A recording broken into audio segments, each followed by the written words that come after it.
वो मेरी दस्तरस के बाहर है। दूसरा ये कि गौहर की शायरी के बारे में बात करना और भी मुश्किल है। वजह उसकी ये है कि ये रिश्ता बड़ा नाजुक है। तो कहा यह जाता है कि जो आपका साला हो उसको ज़रा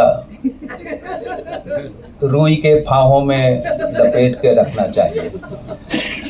और इसका उल्टा भी है कि बहनोई जो है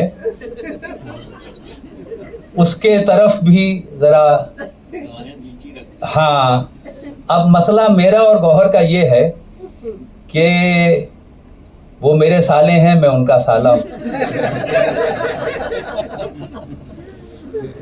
तो ये बड़ा अजीब व गरीब मसला है। और इसमें और फिर ये रिश्ता होने से पहले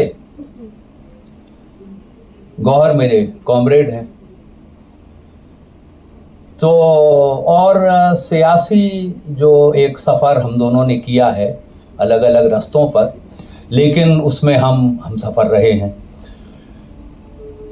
तो गौहर की शायरी को मैं इन रिश्तों को अलग भी कर दूं तो मैं उस नज़रिए से देखता हूं। और ये जो किताब जिसका इसे शाया हुए तो कुछ वक्त हो गया, गवाही इसका नाम है, इसका इजरा आज हो रहा है। ये गौहर की पोइट्री का दूसरा कलेक्शन है। 1999 में इनका पहला कलेक्शन जज्बों की लौ तेज़ करो छपा था और ओरिजिनली वो नागरी स्क्रिप्ट में छपा था। उसका उर्दू में बाद में छपा।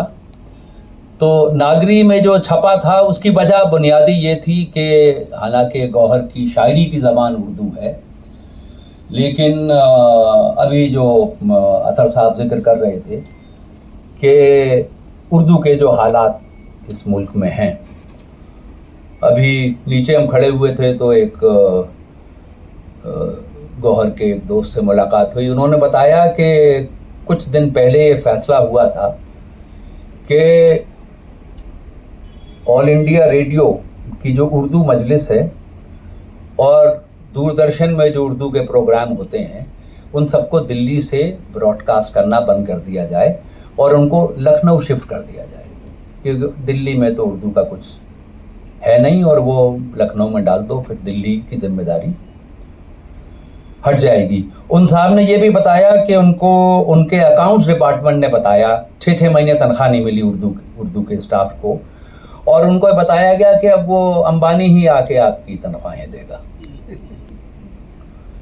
तो वो खुदा भला करे पिछले दिल्ली असेंबली के इलेक्शन का, कि जिसमें बीजेपी की बुरी तरीके से हार हुई, और उसमें वो लोग जिनके साथ उर्दू बांध दी गई है उनके वोट न मिलना उसकी एक बड़ी वजह थी। तो शायद इसलिए दिल्ली को, उर्दू को दिल्ली से देश निकाल देना रुक गया कुछ देर के लिए।